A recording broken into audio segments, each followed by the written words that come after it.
किसी ने एक्सपेक्ट नहीं किया होगा कि इतनी जल्दी एसपी बीएसपी का इत्तेहाद टूट जाएगा और सारी का सारा जो ठीकरा है वो मायावती ने दरअसल अखिलेश यादव पर फोड़ा है और ये कहा है कि हमारा वोट बैंक तो ट्रांसफर हुआ समाजवादी पार्टी के लिए, लेकिन समाजवादी पार्टी का वोट बैंक हमें शिफ्ट नहीं हो पाया और यही वजह रही कि खुद उनकी घर की सीटें ही वो नहीं बचा पाए। 10 सीटें मिली बीएसपी को, 5 एसपी को मिली और अब ये इत्तेहाद एक तरह से टूट गया है। हालांकि अभी भी दबे अल्फाज में ये कहा जा रहा है कि अभी फौरी तौर पर हुआ है, मुस्तकिल नहीं है, आगे आने वाले वक्त में फिर से इस पर सोचा जा सकता है और मायावती बहुत सारे पार्ट जो हैं वो समाजवादी पार्टी को पड़ा रही हैं। इस पर बात करने के लिए तमाम मेहमान मेरे साथ मौजूद हैं, इनसे मैं बात कर रही हूं।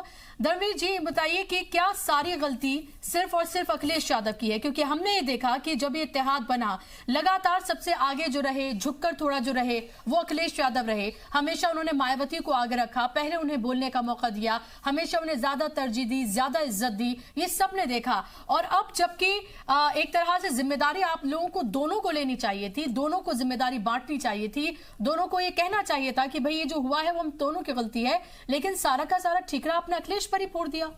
देखिए बुशरा जी, ऐसा है, बहन कुमारी मायावती जी इस देश की बड़ी सीनियर लीडर हैं जी। 4 बार इस देश की सूबे की सबसे बड़े सूबे उत्तर प्रदेश की मुख्यमंत्री रही हैं और इस देश में एक अलग पहचान जो है उनकी। बहन जी से अगर ये मनुवादी ताकतें अगर डरती हैं, ये मनुवादी ताकतें अगर डरती हैं तो सिर्फ बहन कुमारी मायावती से डरती हैं, बहुजन समाज से डरती हैं। और अखिलेश जी उम्र में भी उनसे छोटे हैं और उनका एक्सपीरियंस भी कम है, तो आदरणीय अखिलेश यादव जी ने भी बहन जी को सम्मान दिया और बहन जी ने भी, आज की आप पीसी देखिए बहन जी की, बहन जी ने भी उनका पूरा सम्मान किया है और पूरे तहे दिल से वो शुक्रगुजार हैं कि जो अखिलेश यादव जी ने सम्मान किया।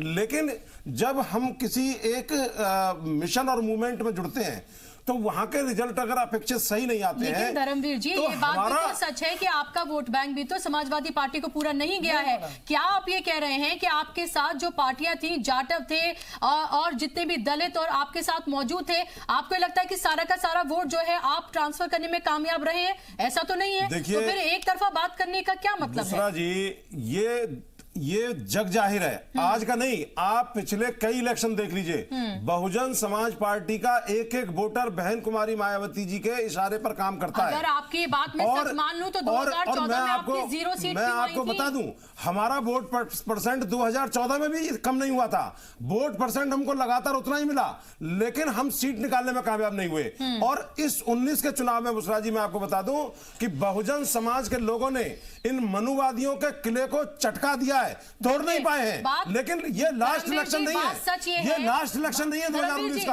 आगे भी चुनाव आएंगे और आप देखिएगा बहुजन समाज के लोग इन मनुवादियों को सबक सिखाने का काम करेंगे और इन फिरका प्रस्तावकों को हराने का काम करेंगे। धर्मवीर जी, हकीकत आप ही सुनिए, जितनी भी इज्जत आपकी बची हुई है ना उत्तर प्रदेश में, वो मुसलमानों ने आपको वोट दिया है। आप देखिए ना, लिस्ट निकालिए ना, 10 मुसलमान क्या इस देश के नागरिक नहीं है? क्या मुसलमान इस देश का नागरिक नहीं है? क्या बाबा साहब के संविधान को मुसलमान नहीं मानते हैं? क्या बहुजन समाज पार्टी में लीडर मुसलमान नहीं है क्या?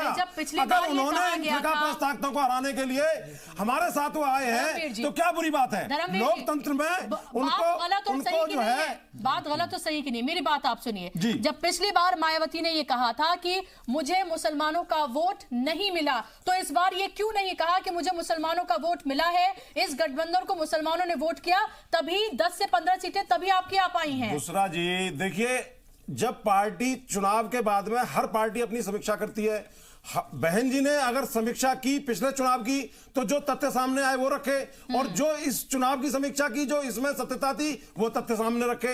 ये देश में जो है कोई गुड़िया गुड्डे का खेल तो नहीं हो रहा है। इस देश, भारत देश का दुनिया का सबसे बड़ा लोकतंत्र है और बहुजन समाज पार्टी संवैधानिक पार्टी है। अगर बहन जी ने जो तथ्य रखे हैं वो उन्होंने उसकी समीक्षा की, वही तथ्य सामने रखे हैं और जो सच्चाई है वही सामने रखी है। अनिल मिश्रा जी, क्या वाकई में आपको लग रहा है कि सच्चाई सामने रखी, तथ्य सामने रखे हैं, या सिर्फ एक तरफा बात की गई है? क्योंकि ये पूरी तरह से साफ है और ये तमाम जो आंकड़े हुए बताते हैं कि जो वोट बैंक है ना इधर का उधर उस तरह से ट्रांसफर हुआ है, ना उधर का इधर ट्रांसफर हुआ है उस तरह से।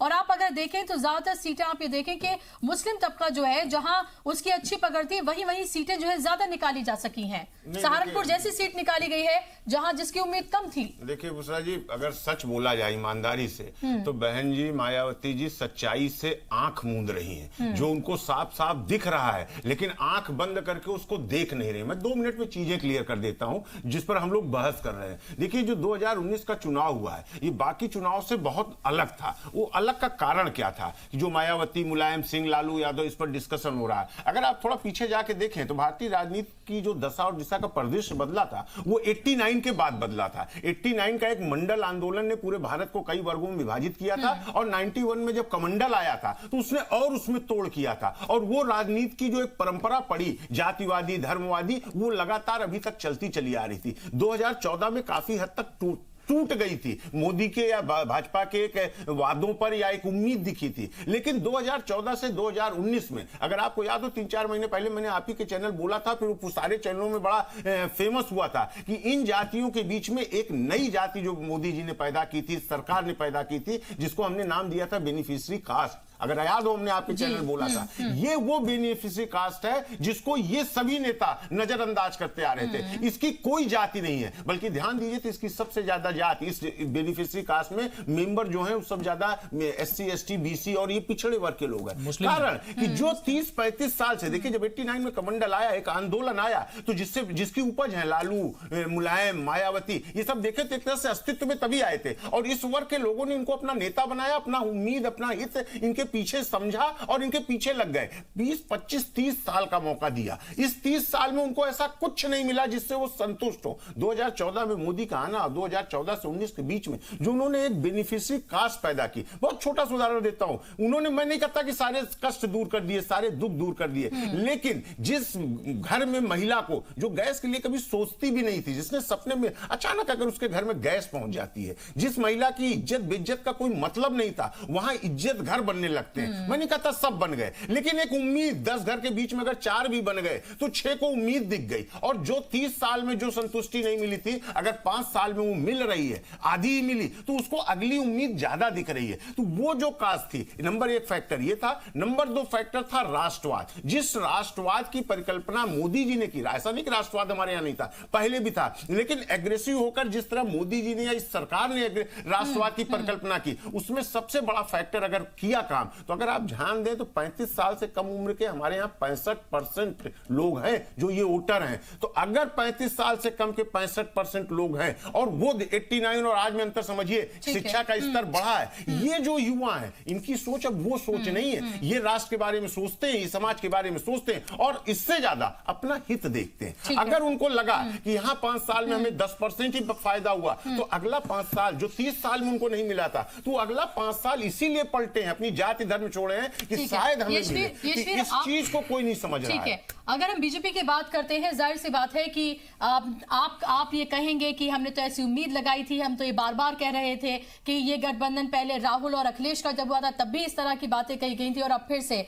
लेकिन क्या आपको लगता है कि जो आपको वोट मिला वो आपको मिला एक चेहरे पर, एक चेहरा ऐसा जो एक मैजिकल फिगर था, जिसके बारे में शायद बहुत सारे लोगों ने सोचा शायद 2019 में वैसा ना हो, लेकिन उन्होंने पहले से ज्यादा कमाल कर दिखाया। क्या आपको लगता है कि अब जो बाईपोल्स होने जा रहे हैं 11 सीटों पर, या फिर 2022 का असेंबली इंतखाबात हम देखें, क्या वो मैजिक फिर से आप कर पाएंगे? क्योंकि अब मोदी पर नहीं, लोग अब योगी के नाम पर वोट करेंगे क्योंकि यूपी का इलेक्शन है। बुशरा जी, 2014 का जो लोकसभा चुनाव में भारतीय जनता पार्टी जब मैदान में थी तो प्रधानमंत्री श्री नरेंद्र मोदी जी के नाम पर थी। कहीं ना कहीं जो बहुमत मिला वो उनके नाम पर मिला। जब 2019 बार हमारे प्रवक्ताओं ने भी कहा, हमारे नेताओं ने भी कहा, जब 2019 के लोकसभा चुनाव में भारतीय जनता पार्टी मैदान में थी तो प्रधानमंत्री श्री नरेंद्र मोदी के नाम के साथ साथ उनका किया हुआ काम था। तो आप ये भी मानिए कि जो हमें वोट मिला है, चाहे उत्तर प्रदेश में मिला हो, चाहे अखिल भारतीय स्तर पर मिला हो, वो कहीं ना कहीं काम पर मिला है। और जिस प्रकार से मिश्रा जी ने कहा, एक नई कास्ट का उत्पन्न हुआ, बेनिफिशियरी कास्ट। वो जो हमारे लाभार्थी थे, लगभग 45 करोड़ इस देश के लाभार्थियों को लोग काउंट नहीं कर, कोई पार्टी इस पर विचार नहीं कर पाई। जो मैं इसी बात का मैं मिश्रा जी उसी बात को कह रहा हूं कि 45 करोड़ हमारे लाभार्थी थे। प्रकाश डाल दीजिए, जो घपले घोटाले ईवीएम के हुए हैं, अभी कर्नाटक के वहां पर निकाय के चुनाव हुए, सुपड़ा साफ हो गया। मुझे मेरा मौका हो तो बताना मुझे। धर्मवीर जी ठीक है, धर्मवीर जी को पूरी कर लेने दीजिए, कर्नाटक का कुछ बताना चाह रहे हैं तो उसका भी जवाब। सुपड़ा साफ हो गया। आप अगर बीजेपी इतनी, अच्छा वहाँ ईवीएम पे नहीं हुआ था क्या? तो आप जो है कराइए। चलो आप धर्मवीर जी बोलिए। देखिए बहुत अजीब सी बात है कि जहाँ जीते वहाँ पर ईवीएम ठीक होती है, जहाँ 10 की 10 सीटों पे भी गड़बड़ हुआ है, तभी तो 0 से 10 हो गया। भारत के संविधान में ईवीएम की व्यवस्था की गई थी, जहाँ लॉ एंड ऑर्डर की व्यवस्था खराब है पूरे तो यूपी से ज्यादा कहाँ खराब है? गुंडे बसपा के और समाजवादी बसपा पार्टी के गुंडे बैलेट को उठा के ले जाते थे। अब चौधरी जी अपनी पूरी बात रख लेता हूँ, आप बौखलाइए मत, खुश होइए, 0 से 10 पर आ गए, उसी ईवीएम के दम पर 0 से 10 पे आ गए। चौधरी साहब बौखलाइए मत, 0 से 10 पे, 0 से 10 पे आ गए। अरे मेरे लल्ला 0 से 10 पे आ गए, 0 से 10 पे आ गए, 0 से 10 पे आ गए ईवीएम के दम पर। बौखलाइए मत, खुश होइए। बुशरा जी मैं बात कर लेता हूँ, एक एक करके देखिए। अगर आप जो है जिन लोगों ने वोट किया है धर्मवीर जी, उन वोटर्स की आप एक तरह से इंसल्ट कर रहे हैं। नहीं कोई बात नहीं, बनता है, इतना तो बनता है बुशरा जी। गठबंधन होने के बाद भी ये स्थिति है, लेकिन 0 से 10 पे आगे खुश होना चाहिए। बुशरा जी, चलो अब आगे मैं बात रखता हूँ। अच्छा ठीक है, मैं आपको बुशरा जी, बहुजन समाज के लोग पूरा मौका दूंगी मैं। विपक्ष का पूरा जो है, विपक्ष का पूरी भूमिका अदा करेंगे। बिल्कुल ईवीएम को गाली दे देकर, जनता के सामने ईवीएम को गाली दे देकर, हम पूरी मजबूती के साथ ईवीएम को गाली दे देकर विपक्ष की सकारात्मक विपक्ष की भूमिका अदा करेंगे। और ये 10 सांसद नहीं है हमारे, ये 100 सांसदों के बराबर। बहुत अच्छी बात है, बहुत अच्छी बात है, ये देखना बेहद। अब बुशरा जी मैं अपनी बात कंप्लीट कर लूं। ठीक है, कहीं ना कहीं ये जो चौधरी जी ने अभी शुरू किया ना, यही चीजें चलती आ रही थी। ये हमारे जो आम जनता के मुद्दों को उठा नहीं पाए। ईवीएम का इन्होंने कर्नाटक का जिक्र किया, उसमें भी चुनाव में ईवीएम इस्तेमाल हुई है, वीवीपैट मशीन नहीं हुई। लेकिन ये विपक्ष क्या फैला रहा है कि वहां बैलेट से हुआ है। ये बैलेट की मांग वही लोग जो कर रहे थे जो बैलेट को डब्बे के डब्बे उठाकर ले जाते थे। मायावती का ध्यान होगा, कई वर्ष पुरानी बात है, मिश्रा जी को ध्यान होगा, वरिष्ठ पत्रकार है, अपने बूथ का डब्बा उठाकर दौड़ती हुई वाकायदा वीडियो चली थी। तो ये बैलेट की मांग कौन कर रहा है? जिन्होंने बैलेट के बैलेट डाले थे। दूसरी बात, ये बौखलाहट है, बौखलाहट है। 0 से 10 पे आ गए और जिस बबुआ के दम पर है उसके लात मार दी। अब आप विधानसभा की तैयारी कर रहे हैं, बौखलाहट दिख रही है। बैलेट पे नहीं जाएगा देश, अब आगे बढ़ेगा। नया भारत है, नया भारत है, आगे बढ़ेगा। चौधरी साहब अब ये मायावती के बैलेट वाले नहीं चलेंगे, नहीं चलेंगे। यशवीर जो एसपी बीएसपी का गठबंधन टूट गया है, जो इत्तेहाद जिसकी कस्में खाई जा रही थी, वो अब इत्तेहाद नहीं रहा, बल्कि एक दूसरे की कमियों को बाकायदा तौर पर उजागर किया जा रहा है। मायावती कह रही है कि पूरी गलती जो है वो अखिलेश यादव की है, अखिलेश यादव को अपना कैरियर देखना चाहिए। अगर आइंदा आने वाले वक्त में वो उसको संभाल पाते हैं तो फिर हम सोचेंगे कि ऐसा करना है या नहीं, यानी कि 2022 में साथ आएंगे या फिर नहीं। और इस पर बात करने के लिए तमाम मेहमान मेरे साथ मौजूद हैं, इनसे मैं बात कर रही हूं। डॉक्टर प्रवेश, मैं आपके पास आना चाहूंगी कि आपको ये लगता है कि ये इत्तेहाद तो टूट गया है, क्या 2022 की कोई भी पॉसिबिलिटी आपको नजर आ रही है? और क्या आपको लगता है कि मोदी और योगी फैक्टर में क्या फर्क नजर आता है? क्योंकि इससे पहले जब वहां पर असेंबली इंतखाबात हुए यूपी में, तब योगी चेहरा नहीं थे, उनको बाद में चीफ मिनिस्टर बनाया गया तो उनके चेहरे पर वोट नहीं मिला था। देखिए, एक चीज तो समझने की जरूरत यह है कि अब देश की जनता ये जानती है कि अगर स्टेट में जिसकी गवर्नमेंट है, अगर सेंटर में उसी पार्टी की सरकार रहती है तो वो ज्यादा लाभ दे सकती है। इसलिए हमेशा आप देखेंगे कि जिन जिन राज्यों में इलेक्शंस हुए, सिर्फ 3 चारे छोड़ दीजिए एग्जाम्पल में, और वही थोड़े बहुत वोटों से, थोड़ी बहुत सीटों से बना पाई सरकारें, जो सरकारें बनी है कांग्रेस की। तो अन्यथा हो ये रहा है कि जहां सेंटर में अगर बीजेपी की गवर्नमेंट है तो स्टेट्स में भी जनता जो है वो मूड बनाती है और मूड बना करके वोट करती है उसी के समर्थन में। और मोदी जी का समर्थन उत्तर प्रदेश में बहुत ज्यादा है। मैंने कहा इस बात को कि आप देखिए कि ग्रामीण भारत के अंदर भारतीय जनता पार्टी का वोट शेयर बहुत ज्यादा बढ़ा है। आप इस बार के इलेक्शन को उठा के देखिए, 2014 के अंदर भारतीय जनता पार्टी को 42.63% वोट पड़ा था। इस बार उसने 6% की बढ़ोतरी करी और वहीं पे बीएसपी, एसपी और आरएलडी ने 2014 में इकट्ठे चुनाव नहीं लड़ा, लेकिन उनके सारे वोट अगर जोड़ दिए जाएं तो वो 42.63 के करीब पहुंचते हैं। और इस बार वो 38 पे चले गए, यानी कि वोट शेयर कम हुआ।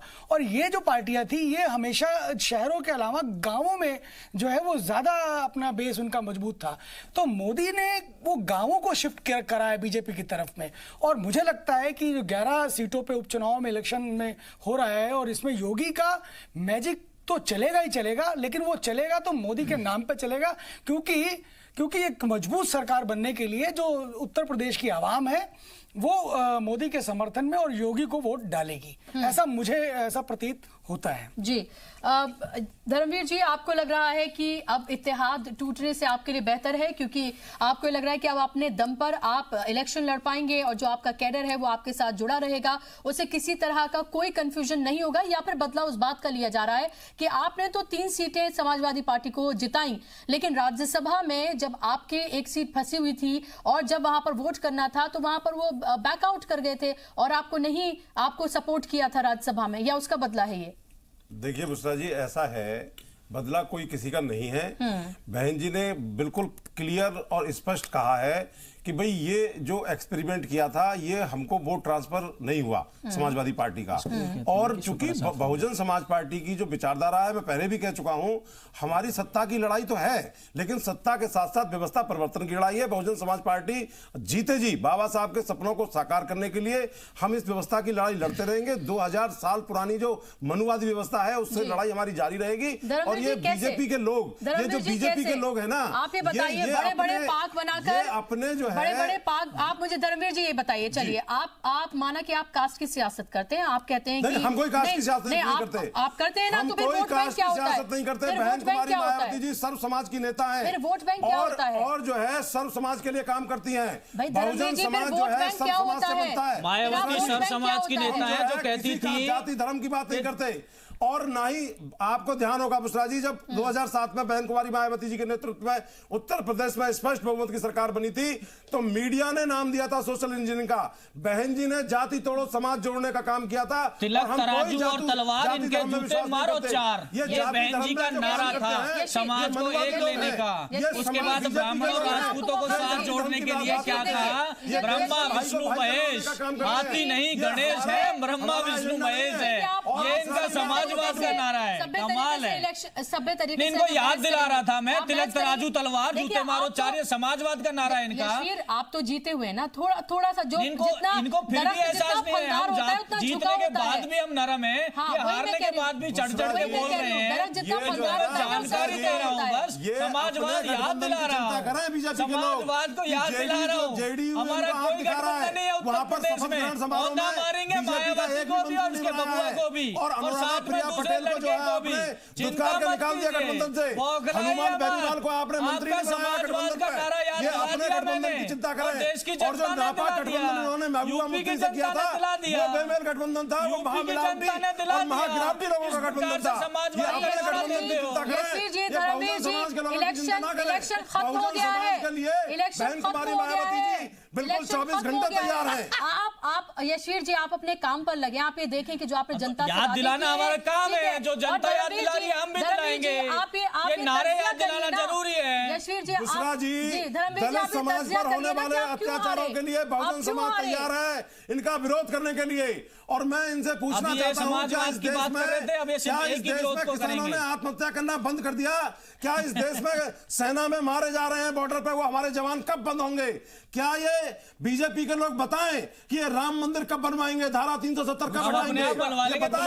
तेल की कीमतें कहां जा रही है, महंगाई कहां जा रही है, बताएं। ये 2 करोड़ लोग रोजगार से बेरोजगार हुए हैं, ये रोजगार कब देंगे, ये बताएं। ये किसानों की आय को दुगना करने की बात करते थे, बताएं कि कब होंगी किसानों की आय दुगना। ठीक है धर्मवीर जी, आपने अगर यही तमाम मुद्दे ढंग से उठाए होते ना, तो फिर ये पता चलता और वाकई में ये जनता के जुड़े उस तरह के मुद्दे होते तो 303 सीटें बीजेपी को नहीं मिली होती। ये आपकी नाकामी है कि आप वो जो अपोजिशन का रोल है ना वो नहीं निभा पाए, और अब आप ये कह रहे हैं कि 10 नहीं हम 100 की तरह वहां पर लड़ेंगे। देखेंगे इस बार आप क्या करते हैं। 100 में से कितने पैसे देकर के टिकट लेकर आए थे, वो क्या आवाज वहां उठाएंगे? ये तो बीजेपी के लोग बताएं कि क्या उन्होंने बड़े-बड़े मुख्यालय कैसे बना दिए देश के अंदर, कैसे आवाज उठाएंगे ये बताएं। इसलिए नहीं, दूसरी चीज, नोएडा के अंदर एक दलित व्यक्ति को, वो जो बीजेपी बसपा का कार्यकर्ता भी था, मैं गया था उसके अंदर, उसको मायावती जी की गवर्नमेंट में वहां पर पीटा गया, मारा गया उसको। उसकी पत्नी ने, उसके बच्चे ने और उसने खुद ने नंगे होकर के वहां प्रदर्शन किया नोएडा के अंदर। और उसके बावजूद मायावती जी का सुनिए चौधरी जी बहन जी का एक उस पर स्टेटमेंट नहीं आया, बहन जी का एक स्टेटमेंट नहीं आया। आप बात करेंगे दलितों के पिछड़ों की, अभी 200 पॉइंट रोस्टर पे पूरा शिक्षक समुदाय लड़ रहा था रोड पर, मायावती का नहीं आया। आप बात करेंगे, आप सोचिए बुशरा, आप सोचिए पार्टी को एक परिवार की पार्टी बना दिया। आकाश आनंद का क्या कंट्रीब्यूशन रहा बहुजन समाज पार्टी के लिए? उस कांशीराम की मेहनत को आपने बेच दिया और जाकर आकाश आनंद हाथ हिला रहा है और बहुजन समाज पार्टी का नेता बन गया। आप क्या कर रहे हैं? बहुजन समाज पार्टी के लिए काम कर रहे हैं, आप अपने लिए काम कर रहे हैं। बीजेपी के नहीं है। 5 रुपए की जिसकी औकात नहीं है, जिसने 5 रुपए नहीं कमाए, जिसने 5 रुपए नहीं कमाए, आज वो 1000 करोड़ की मालिक है। आप इस चीज को बताइए, बीजेपी के लोग इस चीज को बताइए आप। ठीक है, आज अनिल जी, चलिए मैं आपके पास डॉक्टर प्रवेश मैं आपके पास आकाश आनंद कल का बच्चा वो ऊपर हाथ हिला रहा है। आप इस चुनाव में आप देखिए कन्नौज के इलेक्शन में साल के बच्चे से आपको पसीने आ रहे हैं, पसीना नहीं आ रहा। हम आप पे अफसोस कर रहे हैं। ये बहुजन समाज ने समझा, ये बहुजन समाज ने समझा, इसलिए आपको तोड़ जवाब दिया, आपको निकाल के बाहर किया। ये परिवारवाद नहीं चलेगा। ये जो पार्टी थी ये मिशन की पार्टी थी और मिशन को आपने बर्बाद किया है। आप मुझे सवाल पूछे देंगे, मैं एक जाति की पार्टी बना दिया, एक परिवार की पार्टी बना कर रख दिया आप लोगों की ने। बात करना चाहता हूं, तो ईवीएम को लेकर बताना भी जरूरी है।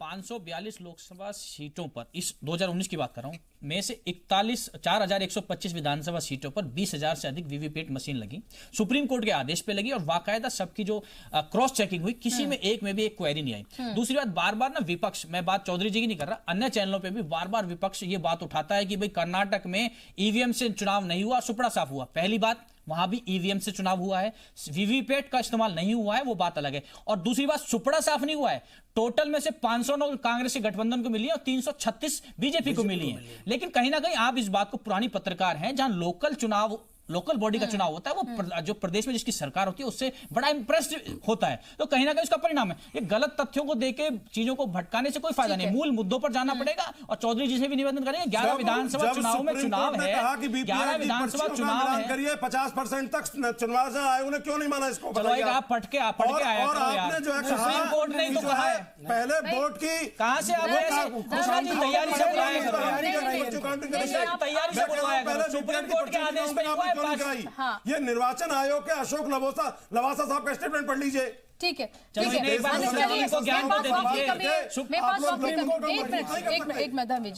अनिल जी, मैं आपको शामिल करना चाह रही हूँ, वक्त की कमी है मेरे पास। क्या आपको नहीं लगता कि जो अभी पहले भी ईवीएम के को लेकर बातें कही जा रही थी, उसको कटघरे में खड़ा किया जा रहा था, अब फिर से वही किया जा रहा है? क्या आपको नहीं लगता कि एक अपोजिशन को अपोजिशन की तरह ना आप 2014 में नजर आए थे, ना अब आप 2019 में उस तरह से नजर आ रहे हैं? आपको नहीं लगता कि इन सबको ये तमाम चीजें की देखने की जरूरत है और सही मुद्दों पर, असल मुद्दों पर बात करने की जरूरत है? नहीं, बिल्कुल। देखिए, चुनाव हो गया, रिजल्ट आ गया, जीतने वालों को बधाई, हारने वालों के लिए सहानुभूति। लेकिन आज ऐसे मौके पर मैं जहां तक समझता हूं कि सभी राजनीतिक पार्टियों को, राजनेताओं को हार स्वीकारनी चाहिए, सहजता के साथ स्वीकारनी चाहिए और बैठकर एक समीक्षा करनी चाहिए कि हार के कारण क्या रहे, वो कहां कमजोर रह गए, किस तरह कमजोर रह गए और आगे किस तरह की रणनीति के तहत चले। बदलते समाज को, बदलते समय की परिभाषा उनको समझनी चाहिए, उसको पढ़ना चाहिए और उस ढंग से अपनी रणनीति बनाकर आगे बढ़ना चाहिए, मेरा जैसा मानना है। नहीं तो ये ईवीएम से लेकर इस तरह के बहाने बनाते बनाते